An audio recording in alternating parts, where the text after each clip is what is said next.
Nexus 2larni ko'rardim. Niski Passatga qilib olib yurishini. Lekin Matiz Best'ni ko'rmagandim.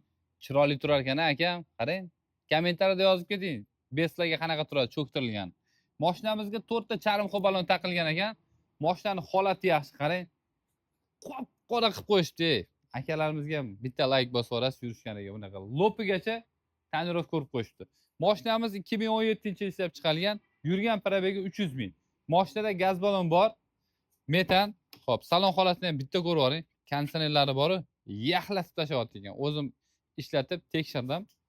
Hadovoylari ham yaxshi, motorlari moy yemas ekan, xudo xolasa. Tayyor olar ekansiz, ming olar ekansiz. Mana orqalarini ham ko'rishingiz mumkin.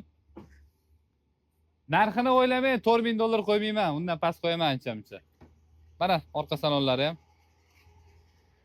Mashina xudo xolasa shumka bo'lgan ekan. Mana oldilari. Mashinamiz polni kraska bo'lgan ekan. Yo bu yog'i chaqa-chuqa bo'lganligi uchun sef olishgan ekan. Polni kraska ekan. Xo'p, dokumentda problemasi yo'q. Generalniy doverniska ham, oldi-sotdik ham sotilaverar ekan. Xullas, narxiga keladigan bo'lsa $3,500 qo'yib beramiz. 17-yil 300 ming yurgan Matiz Best. Holati zo'r lekin, cho'tki turibdi.